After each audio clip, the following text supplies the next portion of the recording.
दोस्तों, किस पाप के कारण स्त्री का गर्भ गिर जाता है? भगवान विष्णु ने माता लक्ष्मी को बताए गर्भ धारण के महत्वपूर्ण नियम तथा पुत्र प्राप्ति का सर्वोत्तम उपाय। आइए इस प्राचीन कथा के माध्यम से जानते हैं किस कारण से स्त्री का गर्भ गिर जाता है, किस कारण से स्त्री को पुत्र नहीं होता है, किस दिन संबंध स्थापित करने से पुत्र की प्राप्ति होती है। जानते हैं दोस्तों, एक समय की बात है, भगवान विष्णु और माता लक्ष्मी क्षीर सागर में शेषनाग की शैया पर विश्राम कर रहे होते हैं। तभी माता लक्ष्मी भगवान विष्णु से पूछने लगती है, हे स्वामी, आज मेरे मन में एक शंका निर्माण हो रही है। कृपया आप मेरी इस शंका का समाधान कीजिए। भगवान विष्णु कहते हैं, हे प्रिय, तुम्हारे मन में जो भी शंका हो निसंकोच होकर पूछ लो। तुम्हारी हर शंका का समाधान करना मेरा कर्तव्य है। देवी लक्ष्मी कहती है, हे प्रभु, आप तो सब कुछ जानते हैं। संसार के कण कण में आपका ही वास है। आप ही जन्मदाता है और आपकी ही आज्ञा से काल प्राणी को ग्रहण कर लेता है। आप ही संसार को चलाते हैं। जन्म और मृत्यु आपके ही बस में है। किंतु हे प्रभु, कौन सी स्त्री को संतान सुख प्राप्त नहीं होता है? किस कारण से बालक की गर्भ में ही मृत्यु हो जाती है? किस पाप के कारण स्त्रियों का गर्भ नष्ट हो जाता है? हे जगदीश्वर, हे कृपानिधान, मैं आपसे यह जानना चाहती हूँ कि एक माँ को संतान को खोने का दुख क्यों सहन करना पड़ता है। कृपया आप मुझे इसका कारण विस्तार से बताइए। इसके पीछे कौन सा रहस्य है? भगवान विष्णु मुस्कुराते हुए कहने लगते हैं, हे देवी, आज आपने उत्तम प्रश्न किया है। आपके इस प्रश्न में संसार की सभी माताओं का कल्याण छिपा हुआ है। हे देवी, यह सत्य है कि कुछ बालकों की गर्भ में ही मृत्यु हो जाती है। स्त्रियों के द्वारा किए गए पाप के कारण ही उनका गर्भ नष्ट हो जाता है। इसीलिए हे देवी, आज मैं तुम्हें एक अत्यंत प्राचीन कथा सुनाता हूं। इस कथा के माध्यम से तुम्हें तुम्हारे सभी प्रश्नों के उत्तर मिल जाएंगे। इस प्राचीन कथा को जो भी सुनता है उसे उत्तम गुणवान संतान की प्राप्ति होती है तथा उसके समस्त पापों का नाश होता है। देवी लक्ष्मी कहती है, हे प्रभु, मैं इस कथा को ध्यान से पूरा अवश्य सुनूंगी। कृपया आप मुझे वह कथा सुनाइए। तब भगवान विष्णु देवी लक्ष्मी को कथा सुनाने लगते हैं। हे प्रिय, पूर्वकाल की बात है। मध्य देश में एक अत्यंत शोभायमान नगरी थी। उस नगरी में रेवंत नाम का एक सेठ रहता था जो बहुत अधिक धनवान था। उसके घर में किसी चीज की कोई कमी नहीं थी। उसकी एक पुत्री थी जिसका नाम रेवती था। उस सेठ ने अपनी पुत्री का विवाह एक दूसरे नगर में रहने वाले वैश्य के पुत्र के साथ कर दिया। रेवती अपनी पति के साथ रहने के लिए ससुराल में चली गई। ससुराल में जाने के बाद उसके ससुराल वाले रेवती के साथ बहुत प्रेम और सम्मान के साथ आचरण करने लगे। रेवती अपने ससुराल में बहुत प्रसन्न थी। रेवती की सास का नाम सुनंदा था, जो स्वभाव से अत्यंत क्रूर और दुष्ट स्वभाव की थी। रेवती दहेज में बहुत सारा धन लाई थी। इस कारण से सुनंदा रेवती का झूठ मूठ का सम्मान करती थी, उसे मीठी मीठी बातें करती थी और अपने मायके से कुछ न कुछ लाने को कहा करती थी। रेवती अपनी सास की बात मानकर अपने पिता से कहकर वह घोड़े, गायें, बैल, अनाज, वस्त्र आदि चीजें मंगवाया करती थी और उसके पिता भी सब कुछ खुशी खुशी उसे दे भी दिया करते थे। रेवती की सास का लालच बढ़ता ही जा रहा था। वह रेवती के मायके का सब कुछ हड़पना चाहती थी, लेकिन भोली भाली रेवती इस बात से अनजान थी। वह उसकी सास की मीठी मीठी बातों से जल्दी ही प्रसन्न हो जाती और उसकी हर बात को मान लिया करती थी। रेवती का पति संजय स्वभाव से भोला भाला था और अपनी मां की हर आज्ञा का पालन करता था। उसकी माता ने बचपन से ही अपने पुत्र संजय को पूरी तरह से वश में किया हुआ था। इसीलिए संजय कभी अपनी मां की आज्ञा का उल्लंघन नहीं करता था। रेवती को उसके ससुराल में सभी का बहुत प्रेम मिलने लगता था, जिससे रेवती बहुत ही खुश रहने लगी थी। उसके पिता भी रेवती को खुश देखकर बहुत प्रसन्न थे और वे अपनी बेटी को प्रसन्न देखने के लिए हर वस्तु का त्याग करने के लिए तैयार थे। इस प्रकार से अनेक माह बीतने के बाद रेवती गर्भवती हो गई। जब यह बात उसकी सास को पता चली तो वह बहुत ही खुश हो गई। उसने तुरंत ही रेवती के माता पिता को इस बात की सूचना दी और साथ ही बड़ी बड़ी वस्तुओं की मांग की। रेवती के पिता इस समाचार को सुनकर प्रसन्न हुए और फिर वे बहुत सारे वस्त्र, अन्न धान्य, मिठाइयां और आभूषण लेकर रेवती के ससुराल में पहुंच गए। वहां पर उनका बड़े प्रेम और आदर के साथ स्वागत किया गया। रेवती भी अपने पिता को देखकर बहुत प्रसन्न हुई। फिर कुछ समय रुककर रेवती के पिता उसी दिन अपने घर लौट गए। अनेक दिनों तक रेवती का गर्भ बढ़ता गया और रेवती की सास भी उसका बहुत अच्छी तरह से ख्याल रखने लगी। लेकिन कुछ ही दिनों के बाद ऐसी दुर्घटना घटी जिससे रेवती का जीवन दुखों से भर गया। उसके हंसते खेलते जीवन में अचानक से अंधकार छा गया। एक दिन अचानक ही रेवती का गर्भ गिर गया, जिससे रेवती की सास बहुत क्रोधित हो गई और फिर रेवती को ताने मारने लगी। अरे पापिनी, तूने कौन सा पाप किया है? कुल का नाश करने वाली कलंकिनी, तूने अपने ही बच्चे को खा लिया। जन्म देने से पहले ही उस बच्चे को मार डाला। इस प्रकार से रेवती की सास उसे बहुत ताने मारने लगी, जिससे रेवती दुखी और उदास हो गई और कहने लगी, सासू माँ, इसमें मेरा क्या दोष है? मुझे समझ में नहीं आ रहा कि ऐसा किस लिए हुआ। मैं निर्दोष हूँ, मैंने कोई पाप का कार्य नहीं किया है। लेकिन रेवती की सास को उस पर थोड़ी भी दया नहीं आई और वह कहने लगी, अरे दुष्टा, तूने अवश्य कोई पाप किया है जिससे तेरी संतान गर्भ में ही मर गई। कुलाटा और पापिनी स्त्रियों के बच्चे पेट में ही मर जाते हैं। फिर भगवान विष्णु देवी लक्ष्मी से कहते हैं, हे देवी, इस प्रकार से रेवती का गर्भ गिरने के कारण उसकी सास उसे भला बुरा कहने लगती है। उसके बाद से रेवती की सास उसके साथ बहुत बुरा व्यवहार करने लगी। उसे बात बात पर ताने मारने लगी, उसे भला बुरा कहने लगी। अब उसकी सास उससे ठीक से बात भी नहीं करती थी। दिन भर घर का सारा काम करवाने लगी। दिन भर काम करने के बाद ही उसे रात को आराम करने को मिलता था। रेवती को घर का झूठा भोजन खाना पड़ता था। अचानक से अपनी सास का ऐसा बदला हुआ रूप देखकर रेवती को बड़ा डर लगने लगा और वह अपनी सास के सामने आने से भी डरने लगी। फिर और कुछ महीने बीत जाने के बाद रेवती फिर से गर्भवती हो गई, जिससे उसके घर वाले सभी प्रसन्न हो गए। लेकिन रेवती की सास को उतनी खुशी नहीं हुई।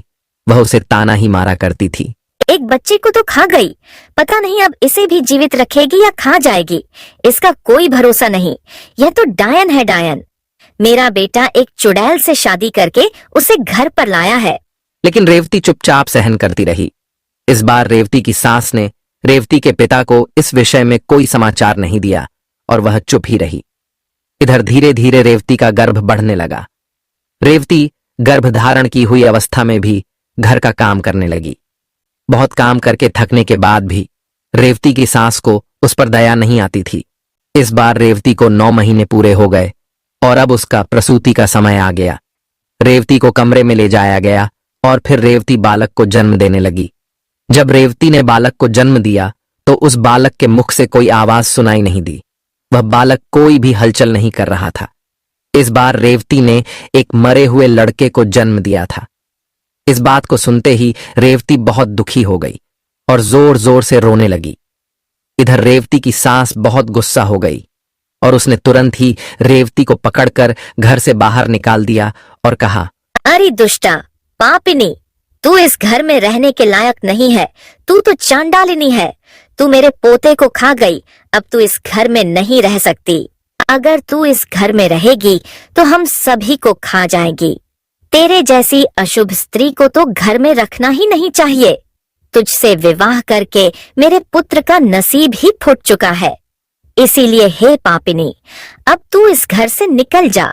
अब तू एक पल भी इस घर में नहीं रुक सकती। रेवती रोते हुए कहती है, हे सासू माँ, अब मैं कहाँ जाऊँ? मेरे लिए तो मेरे पति ही सब कुछ है। उन्हें छोड़कर मैं कहाँ जाऊँ? कृपया आप मुझे घर से ना निकालिए। मैं घर के कोने में पड़ी रहूंगी, घर का सारा काम करूंगी। मेरे ऊपर इतना अत्याचार मत कीजिए। मैं मेरे पति को छोड़कर जीवित नहीं रह सकती। रेवती की सास कहती है, हे पापिनी, अगर तू जीवित नहीं रह सकती तो कहीं पर जाकर मर जा। लेकिन अब तुझे इस घर में मैं रहने नहीं दूंगी। भगवान विष्णु देवी लक्ष्मी से कहते हैं, हे देवी, इस प्रकार से ताना देते हुए रेवती के सास ने उसे घर से धक्के मारकर भगा दिया। रेवती का पति भी यह सब चुपचाप देख रहा था। उसने भी कुछ नहीं कहा। फिर रेवती वैसी ही अवस्था में घर से चली गई। रेवती चलते चलते एक जंगल में पहुंच गई। वह जंगल बहुत घना और भयानक था। उस जंगल में कोई मनुष्य दिखाई नहीं पड़ रहा था। फिर रेवती को उस जंगल में एक बहुत ही बड़ा और सुंदर वृक्ष दिखाई पड़ा। उस वृक्ष के पास एक बहुत ही सुंदर आश्रम था। रेवती जल्दी से उस आश्रम के पास चली गई और इधर उधर देखने लगी, तो वहां पर उस आश्रम में कोई भी नहीं था। रेवती वहीं बैठकर विश्राम करने लगी। रेवती इतनी डरी हुई और उदास थी कि वह अपने पिता के घर पर भी जाना नहीं चाहती थी। उसे यह भय लगने लगा था कि कहीं उसकी वजह से पिता का समाज में अपमान ना हो। इसीलिए उसने उसी जंगल में रहने का निर्णय लिया और वह उसी आश्रम में निवास करने लगी। वहीं बैठकर रेवती भगवान विष्णु की पूजा करने लगी और उनकी भक्ति में डूब गई। अनेक दिनों तक वहां पर उसने भगवान विष्णु की तपस्या की। फिर कुछ दिनों के बाद उस आश्रम पर एक साधु एक गाय को लेकर पधारते हैं। वे साधु अत्यंत विलक्षण थे। उनके मुखमंडल पर तेज था। ऐसा प्रतीत हो रहा था कि उन्होंने सैकड़ों वर्षों तक तपस्या की है। जब रेवती उन साधु को देखती है तो बड़ी प्रसन्न होती है और उनका स्वागत करती है और कहती है, पधारिए हे साधु महाराज, आपका स्वागत है। आप कोई महान पुण्यात्मा दिखाई पड़ रहे हैं। रेवती के ऐसे वचन सुनकर साधु महाराज कहते हैं, हे पुत्री, तुम कौन हो और किस कारण से इस वन में अकेले निवास कर रही हो? यदि कोई गोपनीय बात ना हो तो मुझे सच सच बताओ, तुम यहाँ पर अकेले क्यों रह रही हो? तुम्हारे पति कहाँ पर है और तुम्हारे दुख का क्या कारण है? तब रेवती कहती है, हे साधु महाराज, मैं अत्यंत दुखी हूँ और मेरी सासू माँ ने मुझे घर से निकाल दिया है, इसीलिए मैं इस वन में निवास कर रही हूँ। साधु कहते हैं, हे पुत्री, तुम्हारी सास ने ऐसा क्यों किया? किस कारण से तुम्हें घर से निकाल दिया है? तब वह रेवती कहती है, हे साधु महात्मा, मेरी पहली संतान गर्भ में ही नष्ट हो गई और जब मैंने दूसरी संतान को जन्म दिया तो वह मरी हुई थी। इसी कारण से क्रोधित होकर मेरी सास ने मुझे घर से निकाल दिया है। अब मैं अपना यहीं पर निवास कर रही हूँ। पिता का अपमान ना हो, इसीलिए मैं उनके पास भी नहीं जा रही हूँ। कृपया आप ही मेरे दुख दूर कीजिए। मैं कहाँ जाऊँ? अब मैं क्या करूँ? इस प्रकार से रेवती द्वारा पूछने पर वे साधु महात्मा कहने लगते हैं, हे पुत्री, यह तो बड़े दुख की बात है, किंतु तुम चिंता मत करो। मैं तुम्हें कुछ उपाय बताता हूँ। तुम उस उपाय को करो जिससे तुम्हें उत्तम संतान की प्राप्ति होगी। तुम इस गाय को अपने पास रखो, इसकी सेवा करो। इसकी सेवा करने से तुम्हें उत्तम संतान सुख प्राप्त होगा। अब मैं तुम्हें गर्भ धारण की हुई स्त्री को जिन नियमों का पालन करना चाहिए उस विषय में बताता हूँ। इसे तुम ध्यान से सुनो। हे पुत्री, किसी भी स्त्री को मासिक धर्म के दौरान पति के साथ संबंध स्थापित नहीं करना चाहिए और पति को स्पर्श भी नहीं करना चाहिए। इससे संतान गर्भ में ही गिर जाती है। गर्भ धारण की हुई स्त्री को भगवान की पूजा में तत्पर रहना चाहिए। उसके मुख पर सदैव ही प्रसन्नता होनी चाहिए। गर्भ धारण की हुई स्त्री को कभी दुखी और निराश नहीं रहना चाहिए। उसे बुरे आचरण वाली स्त्री से दूर रहना चाहिए। उनसे बातचीत नहीं करनी चाहिए। एक गर्भवती स्त्री को कभी दूसरों के घर का भोजन नहीं करना चाहिए। गर्भिणी या स्त्री को सूप की हवा से बचकर रहना चाहिए। सूप की हवा लगने से भी गर्भ का नाश होता है। गर्भ धारण की हुई स्त्री को कभी ऐसी वस्तु के दर्शन नहीं करने चाहिए जिसे देखने पर मन में घृणा निर्माण हो। उसे भयानक और डरावनी कथाएं भी नहीं सुननी चाहिए। गर्भिणी स्त्री को अत्यंत गर्म भोजन नहीं करना चाहिए। पहले का किया हुआ भोजन जब तक अच्छी तरह से पच नहीं जाता तब तक दोबारा भोजन नहीं करना चाहिए। जिस स्त्री के बच्चे होकर मर जाते हो अथवा जो स्त्री वंध्या हो, ऐसी स्त्री से संपर्क नहीं करना चाहिए। जो भी स्त्री इन नियमों का पालन करती है वह उत्तम पुत्र को प्राप्त करती है। जो स्त्री इन नियमों का पालन नहीं करती उसका गर्भ गिर जाता है अथवा उसका निरोध हो जाता है। हे पुत्री, अब मैं तुम्हें पुत्र प्राप्ति का उपाय बताता हूँ, इसे ध्यान से सुनो। मासिक धर्म के समय 4 दिनों तक स्त्री को पति के साथ संसर्ग नहीं करना चाहिए। वह चौथे दिन ही शुद्ध होती है। 1 सप्ताह के बाद वह देवी देवताओं का पूजन करने के योग्य बनती है। संबंध बनाते समय स्त्री और पुरुष के मन में जैसी कल्पना होगी वैसा ही गर्भ उत्पन्न होगा, इसमें संदेह नहीं है। युग्म तिथि वाली रात्रि में सहवास करने से पुत्र होता है और अयुग्म तिथि वाली रात्रियों में सहवास करने से कन्या का जन्म होता है। युग्म तिथि का अर्थ होता है द्वादशी, चतुर्दशी, षष्ठी, अष्टमी, दशमी और अयुग्म तिथियां होती है एकादशी, त्रयोदशी, पंचमी, सप्तमी और नवमी। ऋतुकाल में पहले सप्ताह को छोड़कर दूसरे सप्ताह में स्त्रियों को सहवास करना चाहिए। स्त्रियों का ऋतुकाल 16 रात्रियों का होता है। यदि स्त्री मासिक धर्म के बाद 14वीं रात्रि में सहवास करती है तो उस गर्भ से गुणवान, भाग्यवान, धनवान तथा धर्मनिष्ठ पुत्र का जन्म होता है। ऋतुकाल के 5वें दिन स्त्रियों को कटु, तीक्ष्ण और गर्म भोजन का परित्याग करके मधुर अर्थात मीठा भोजन करना चाहिए, क्योंकि स्त्रियों की कोख औषधि पात्र होती है और पुरुष का बीज अमृत तुल्य होता है।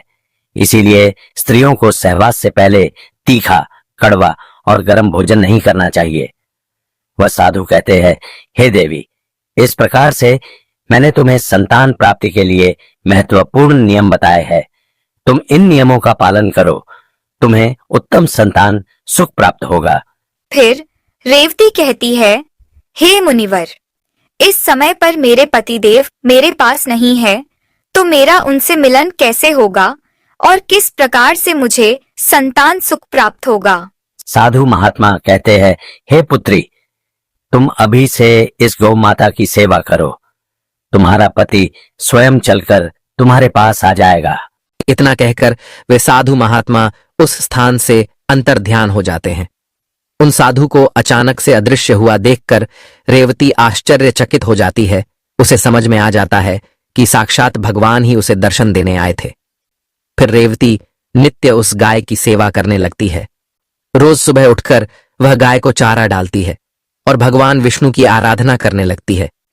उधर रेवती के पति को सपने में साक्षात भगवान विष्णु आकर उसे दर्शन देते हैं और उसे उसकी पत्नी के पास जाने की आज्ञा देते हैं। रेवती का पति दूसरे दिन जागते ही अपनी पत्नी को खोजता हुआ उस वन में चला जाता है। फिर उसे उस जंगल में एक आश्रम दिखाई पड़ता है, तो वह उस आश्रम के पास जाता है तो उसे उसकी पत्नी रेवती दिखाई पड़ती है। वह अपनी पत्नी को देखकर बहुत प्रसन्न हो जाता है। फिर वह भी अपनी पत्नी के साथ उसी वन में निवास करने लगता है। कुछ दिनों के बाद रेवती का ऋतुकाल आता है और वह उन साधु महात्मा के द्वारा बताए हुए नियमों का पालन करते हुए अपने पति के साथ सहवास करती है। उसके पति के मिलन से रेवती पुनः गर्भ धारण कर लेती है और फिर 9 महीने तक वह गर्भ उसके अंदर बढ़ने लगता है। पर 9वें महीने के बाद रेवती को एक अत्यंत सुंदर पुत्र रत्न की प्राप्ति होती है, जिसे पाकर रेवती और उसका पति दोनों बहुत प्रसन्न होते हैं। पुत्र का जन्म होने के बाद वह गाय भी उस स्थान से अदृश्य हो जाती है। इस चमत्कार को देखकर रेवती और उसका पति दोनों अचंभित हो जाते हैं। फिर वे तीनों अपने घर चले जाते हैं। उधर रेवती की सास अपने पुत्र को रेवती के साथ एक बच्चे को लेकर आता हुआ देखकर बहुत प्रसन्न हो जाती है और उससे पूछती है, हे बहू, ये तुमने कैसे किया? किस कारण से तुम्हें पुत्र की प्राप्ति हुई? फिर रेवती अपनी सास को सारी हकीकत बता देती है। रेवती कहती है, हे सासू माँ, यहाँ पास ही के एक जंगल में एक आश्रम है। मैं वहीं पर निवास करने लगी। तब उस स्थान पर एक चमत्कारी साधु प्रकट हुए और उन्होंने ही मुझे संतान प्राप्ति का मंत्र बताया। उन्होंने मुझे एक दिव्य गाय प्रदान की थी। उसी गाय की सेवा करने से मेरे सभी कार्य सिद्ध हुए। रेवती की सास को इस बात पर विश्वास नहीं होता है, तो वह पूछती है कि वह स्थान कहाँ पर है। रेवती अपनी सास को उस स्थान के बारे में बता देती है। फिर दूसरे दिन रेवती की सास चुपचाप अकेले ही उस स्थान पर चली जाती है और उस चमत्कारी साधु की राह देखने लगती है। उसके मन में लालच होता है। वह सोचती है कि जब वे साधु आएंगे तो मैं उनसे कोई अनमोल वस्तु भेंट में मांगूंगी। अनेक दिन बीतने के बाद भी वह साधु नहीं आता तो वह बहुत गुस्सा हो जाती है। उसी क्षण उस स्थान से एक राक्षसी जा रही होती है। जब वह राक्षसी रेवती की सास को उस आश्रम के पास खड़ा हुआ देखती है तो वह तुरंत उसके पास जाती है और कहती है, अरे वाह, आज मेरे लिए इस जंगल में ताजा ताजा भोजन आया है। आज तो इस बुढ़िया को खाने में बड़ा मजा आएगा। जब रेवती की सास उस राक्षसी को देखती है तो वह थर थर कांपने लगती है और जोर जोर से चिल्लाने लगती है, किंतु उसकी सहायता के लिए उस स्थान पर कोई नहीं आता है। फिर वह उस राक्षसी के सामने दया की याचना करने लगती है। अरे राक्षसी, मुझे छोड़ दे, मेरा भक्षण मत कर। मैं तो वृद्ध महिला हूँ, मेरा भक्षण करने से तुम्हारा क्या लाभ? राक्षसी कहती है, हे दुष्ट स्त्री, वृद्ध हो या जवान, मैं उसी का भक्षण करती हूँ जिसे विधाता ने मेरे लिए चुना है। आज ईश्वर ने तुझे मेरा ग्रास नियुक्त किया है, इसीलिए मैं तेरा भक्षण निश्चित ही करूंगी। तूने अवश्य ही महापाप किए हैं, दूसरों पर झूठे लांछन लगाए हैं, इसीलिए तेरी ऐसी दुर्गति हुई है। यह सुनकर रेवती की सास को अपनी भूल का पछतावा होने लगता है। उसने अपनी बहू के साथ बहुत बुरा व्यवहार किया था, किंतु अब देर हो चुकी थी। रेवती की सास आगे कुछ कहती उससे पहले ही राक्षसी उसे अपने हाथ में उठा लेती है और जोर जोर से हंसने लगती है। फिर वह राक्षसी रेवती की सास को चबा चबा कर खा जाती है और उसी क्षण रेवती की सास की मृत्यु हो जाती है। उसे अपने पाप कर्मों का दंड भुगतना पड़ता है। इसीलिए कभी किसी निर्दोष को सताना नहीं चाहिए, निर्दोष पर आरोप भी नहीं करने चाहिए। इधर रेवती अपनी सास की राह देख रही होती है, किंतु उसकी सास नहीं मिलती है, तो वह अपने पति को अपनी मां को ढूंढ कर लाने को कहती है। रेवती का पति अपनी मां को ढूंढने के लिए जंगल में जाता है तो उसे वहां पर उसकी मां दिखाई नहीं पड़ती है, लेकिन वहां पर उसकी माता के कंकाल दिखाई पड़ते हैं, जिसे देखकर वह दुखी मन से घर पर लौट आता है। उन्हें एक व्यक्ति के द्वारा पता चलता है कि उस जंगल में एक राक्षसी का वास था और उसी राक्षसी ने रेवती की सास को मार डाला है। लालच के कारण रेवती की सास को राक्षसी खा जाती है। फिर रेवती और उसका पति अपने पुत्र के साथ घर पर सुखी जीवन व्यतीत करने लगते हैं। भगवान विष्णु देवी लक्ष्मी से कहते हैं, हे देवी, इस प्रकार से रेवती ने गर्भ धारण के नियमों का पालन किया, जिससे उसे उत्तम संतान की प्राप्ति हुई। देवी लक्ष्मी कहती है, हे प्रभु, जिस बालक की मृत्यु गर्भ में ही होती है अथवा जन्म के बाद तुरंत मृत्यु होती है, उसकी मुक्ति के लिए क्या उपाय करना चाहिए? भगवान विष्णु कहते हैं, हे प्रिय, तुमने यह उत्तम प्रश्न किया है, इसीलिए तुम अब ध्यान से सुनो। यदि स्त्री का गर्भपात हो जाए अथवा गर्भ में ही बालक की मृत्यु हो जाए तो जितने महीने का वह गर्भ होता है उतने दिनों का सूतक माना जाता है। आत्म कल्याण की इच्छा रखने वाले मनुष्य को उस गर्भ में मृत्यु हुए बालक के लिए कुछ भी नहीं करना चाहिए, उसका श्राद्ध नहीं करना चाहिए। यदि जन्म से लेकर चूड़ा कर्म संस्कार के बीच में बालक की मृत्यु हो जाती है तो उस बालक की मुक्ति के लिए अन्य बालकों को दूध का भोजन देना चाहिए। यदि चूड़ा कर्म संस्कार के बाद 5 वर्ष के भीतर बालक की मृत्यु हो जाती है तो शरीर दाह का संस्कार करना चाहिए, उसके लिए दूध का दान करना चाहिए और बालकों को भोजन कराना चाहिए। यदि 5 वर्ष की आयु के बाद बालक की मृत्यु हो जाती है तो उसका दाह संस्कार करके उसके लिए जल से भरे मिट्टी के पात्र का और खीर का दान करना चाहिए, तभी उस बालक को पुनर्जन्म प्राप्त होता है। तो दोस्तों, इस प्रकार से भगवान विष्णु ने माता लक्ष्मी को गर्भधान का रहस्य बताया है। उम्मीद है आपको यह कथा पसंद आई होगी। वीडियो को लाइक जरूर करें, कमेंट में जय श्री हरि विष्णु अवश्य लिखें, साथ ही चैनल को सब्सक्राइब करें। आप सभी का धन्यवाद।